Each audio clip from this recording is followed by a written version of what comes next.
Hello everyone, स्वागत है आपका पीसी स्टॉक के इस प्लेटफॉर्म पे। खबर पुरानी है, पीछे आप देख रहे होंगे वो खबर पुरानी है, फिर भी मैं उस खबर को लेकर बैठा हुआ हूँ। तो इसमें नया क्या है वो नया बताने के लिए मैं यहाँ पर हूँ। अपने कुछ योजनाओं के साथ आपके साथ हूँ और मैं ये चाहता हूँ कि आप अपनी सहमति व्यक्त करें उस योजनाओं को कार्यान्वित करने में। उसका क्रियान्वयन हम दोनों मिलके, हम और आप मिलके साथ में करेंगे। इसलिए इस खबर को लेके यहाँ पर मैं बैठा हुआ हूँ।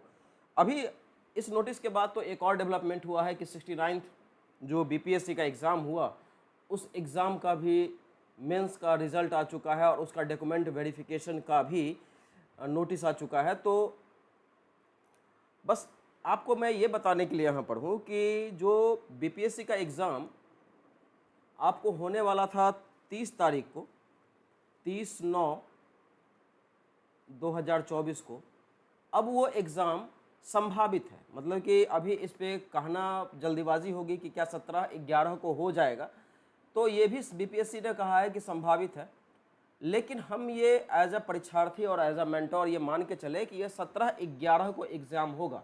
और आज जो तारीख है वो है 5 सितंबर की तारीख, और 5 सितंबर की तारीख के बाद अगर मैं 17/11 यानी कि 5 सितंबर का तात्पर्य ये हो जाता है कि यह महीना हो गया आपका 9वां महीना। तो 5/09/2024 को हम ये बात कर रहे हैं, और आपका जो बीपीएससी का परीक्षा हो जाएगा वो 17/11/2024 को एग्ज़ाम होगा। ठीक है, तो यानी कुल मिला के हमारे पास बचे हुए कितने दिन हैं?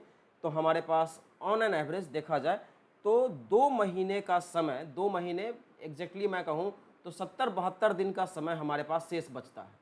70 से 72 दिन हमारे प्रीलिम्स एग्ज़ाम के लिए बीपीएससी के उम्मीदों के अनुरूप बचा हुआ है। ठीक है, अब इस 70-72 दिनों में मैं आपकी किस तरह से मदद कर सकता हूं, इस पे चर्चा करने के लिए मैं अभी हूं।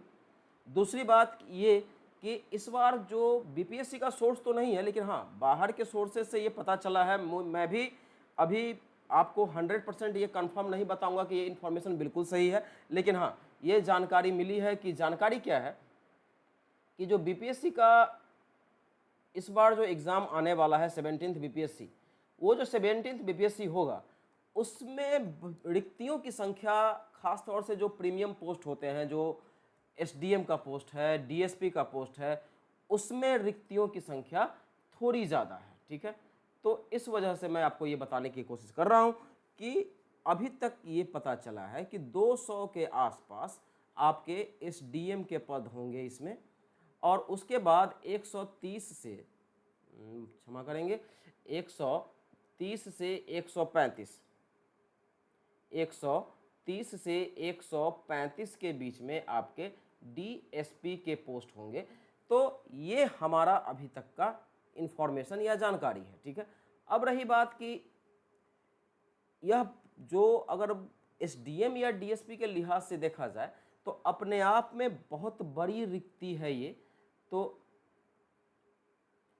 हम पीसीएस विद्यार्थियों के लिए, या आप जो पीसीएस की तैयारी कर रहे हैं उनके लिए यह एक हरे सिग्नल की तरह है।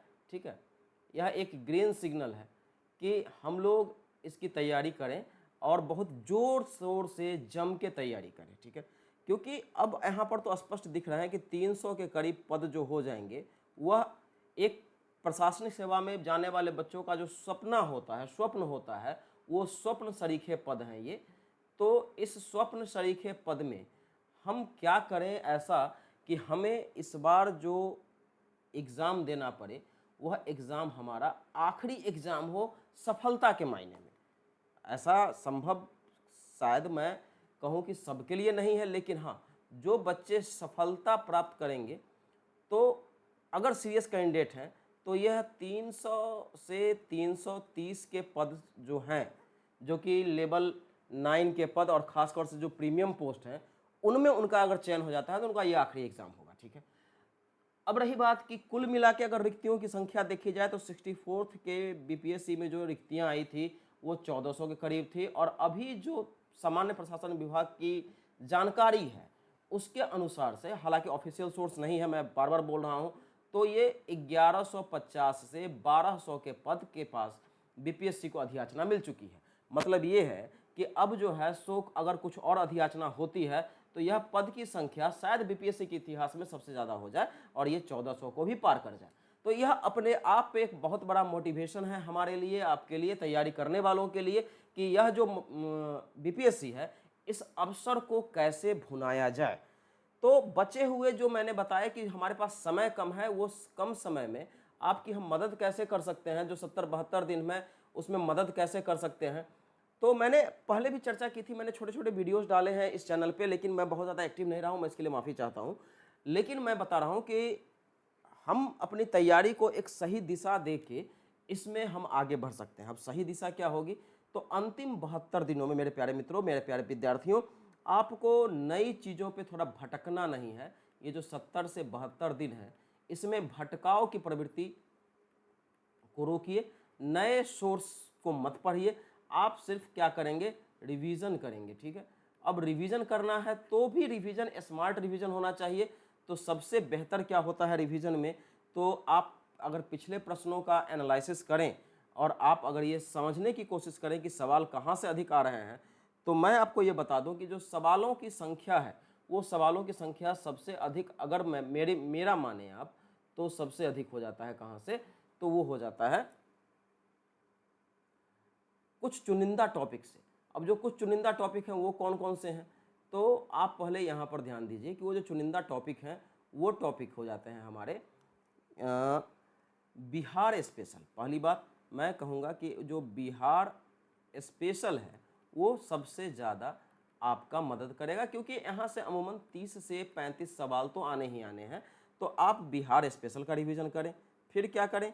करेंट अफेयर पे आप बिल्कुल फोकस करें, क्योंकि बीपीएससी की जो प्रवृत्ति रही है वो प्रवृत्ति है करंट अफेयर पर जोर देने की। तो वो भी आप यहाँ पर 30 सवाल के आसपास आप मान के चल सकते हैं कि करंट अफेयर से, हाँ, अलग अलग सेक्शन में करंट अफेयर को आप डिवाइड कर सकते हैं कि वो पॉलिटी का सेक्शन हो सकता है, वो ज्योग्राफी का सेक्शन हो सकता है, वो विभिन्न योजनाओं का सेक्शन हो सकता है। तो वो आप ऐसे डिवाइड कर सकते हैं, वो बिहार से जुड़ा हुआ करंट अफेयर हो सकता है। तो ठीक है।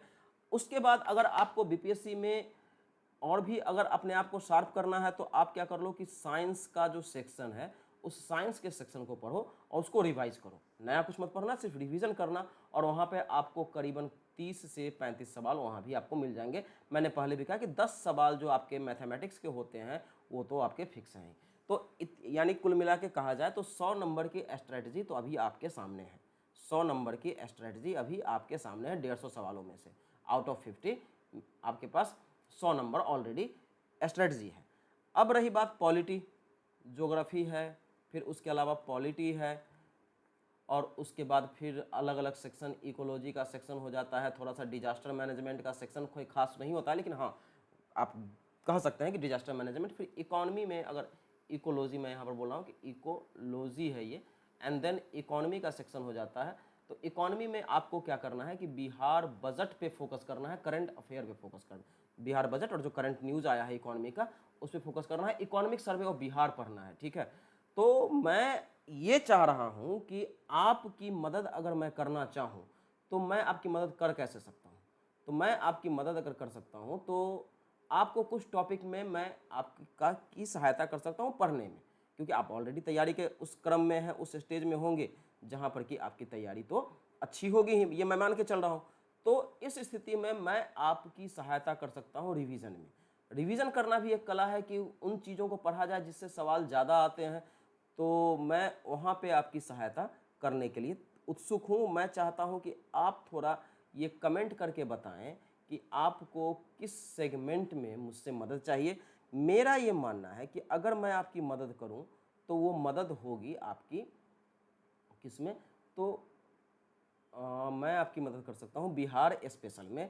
दूसरा, मैं आपकी इकॉनमी में मदद कर सकता हूँ, लेकिन इकॉनमी में है क्या कि इकॉनमी से सवाल 10-15 होंगे, बिहार से सवाल ज़्यादा होंगे। तो एक सेगमेंट जो मैं आपकी मदद कर सकता हूँ यहाँ पर, वो मदद कर सकता हूँ मैं आपकी बिहार स्पेशल में। हाँ, बिहार स्पेशल। दूसरा, मैं आपकी मदद कर सकता हूँ इकॉनमी में। और तीसरी मदद, हिस्ट्री के विद्यार्थी होने के नाते मैं आपकी हिस्ट्री में कर सकता हूँ, ठीक है। तो ये 3 सेगमेंट मैं आपकी अच्छे से मदद कर सकता हूँ। लेकिन सबसे बड़ी बात क्या है कि अभी हमें करना क्या चाहिए? तो अगर मुझसे पूछा जाए, अगर मैं छात्र होता और जितने भी मैंने एग्ज़ाम दिए हैं उसमें मैंने जो अपनी स्ट्रेटजी अपनाई, जिसमें मैंने अभी तक आपके 3 इंटरव्यू बीपीएससी के फेस किए हैं, तो मुझे अगर तैयारी करनी हो तो मैं बिहार पे फोकस करता और हिस्ट्री पे फोकस करता, देन मैं करंट अफेयर और साइंस पे फोकस करता आखिरी दिनों में। अगर मेरे पास एक्स्ट्रा समय होता तो मैं और भी आगे अप्रोच करता, लेकिन बिहार स्पेशल, इतिहास और साथ में आपकी मैं मदद कर देता, मैं तैयारी करता करंट अफेयर की। तो ये 3 सेगमेंट ऐसे हैं जहां पर की तैयारी अच्छे से की जा सकती है और उसका भरपूर लाभ उठाया जा सकता है। तो आप तो एक तो पहले कमेंट करेंगे, मेरा मन है कि आपको बिहार स्पेशल इतने दिनों में करवा दिया जाए, कंप्लीट रिवीजन बिहार स्पेशल करवा दिया जाए। साथ में वहाँ पर मैं कोशिश कर रहा हूँ कि आपको एमसीक्यू मिल जाए बिहार स्पेशल, और अगर हमारे पास थोड़ा और लिबर्टी होती है तो करंट अफेयर का 15-20 दिनों का या फिर एक हफ्ते का जो शॉर्ट सीरीज होता है, जो कि मोस्ट प्रोबेबल टाइप का होता है कुछ ऐसा, वो मैं आपके लिए लेके आऊँ। तो ये मेरी पूरी प्लानिंग है, ये मैं आपके साथ करना चाहता हूँ, मैं आपको अपना ये योगदान देना चाहता हूँ।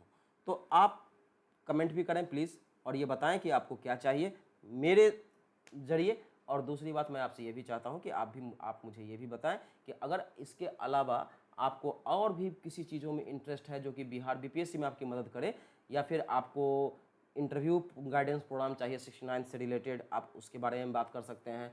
या फिर आप चाहते हैं कि मेंस आंसर राइटिंग या फिर एस्से राइटिंग के लिए डेडिकेटेड क्लास लाई जाए यहाँ पर, आप उसकी चर्चा कर सकते हैं। लेकिन मैं अभी आपको सलाह दूंगा कि अभी आप, चाहे आप सीनियर कंटेंडर हो, आप बिल्कुल नए विद्यार्थी हो, या फिर आपने सिर्फ ट्राई करने के लिए एग्ज़ाम दिया है, तो आप सिर्फ बिहार, करंट अफेयर और उसके बाद इतिहास के सेक्शन, और इतिहास में भी अगर सबसे पहला नंबर दिया जाए तो सबसे पहला नंबर आप देंगे किसको, तो आप देंगे नंबर 1 पे मॉडर्न हिस्ट्री को, नंबर 2 पे एंशियंट हिस्ट्री को, और नंबर 3 पे आप अगर किसी को वेटेज देना चाहते हैं तब वो हिस्ट्री में जाइए मेडिवल पे, ठीक है।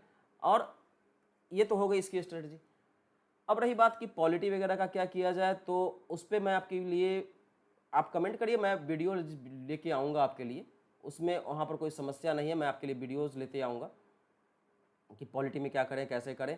लेकिन मैं शुरू कर रहा हूँ 6 तारीख से आपके लिए बिहार स्पेशल की सीरीज़, जो कि हम बहुत जल्द ख़त्म करने की कोशिश करेंगे, जितना ज़रूरी है एग्ज़ाम के लिहाज से वो आपको मिल जाए। उसके बाद मैं मॉडर्न हिस्ट्री का क्रक्स या फिर एमसीक्यू लेके आने की कोशिश करूँगा, या फिर current affair, according to your requirement, according to your comment. तो अभी मैं अपनी वीडियो को लंबा ज़्यादा नहीं करूँगा, बस इतना कहता हूँ कि कड़ी मेहनत करिए, कठिन श्रम करिए, ऐसा मौका दोबारा आपको नहीं मिलेगा। बीपीएससी इतनी बड़ी बहाली लेके आ रहा है, और दूसरी बात है कि जो सपना होता है एसडीएम का और डीएसपी का, वो 300-350 के आसपास पद आने वाले हैं, और उसके बाद भी और रेपुटेड पोस्ट आरडीओ वगैरह का पद भी बहुत ज़्यादा आने वाला है। तो कहने का सेंस ये है कि इससे बढ़िया मोटिवेशन क्या होगा हमारे लिए और आपके लिए, कि आपकी नियुक्ति ऐसे क्षेत्र में हो जहाँ पर कि आपको जॉब सेटिस्फैक्शन मिले, समाज सेवा का लाभ मिले, अच्छा वेतन मिले, और हमारे लिए सबसे बड़ा सेटिस्फैक्शन क्या है कि हमारे द्वारा गाइड किए गए जो विद्यार्थी हैं उनका चयन अच्छी जगह पे हो। तो हम दोनों मिलकर ये प्रयास करेंगे। मैं ऐसा नहीं कहता हूँ कि मुझे सब कुछ आता है, मैं ये भी नहीं कहता हूँ कि मैं आपको जो पढ़ाऊँगा उससे सब कुछ आ जाएगा, लेकिन एक सार्थक प्रयास किया जा सकता है, हम दोनों मिलकर एक सार्थक प्रयास कर सकते हैं। तो आज के लिए मेरे प्यारे विद्यार्थियों, मेरे प्यारे अभ्यर्थियों, इतना ही। अगली वीडियो मैं बिहार स्पेशल के साथ आपके सामने आऊँगा, तब तक के लिए थैंक यू वेरी मच।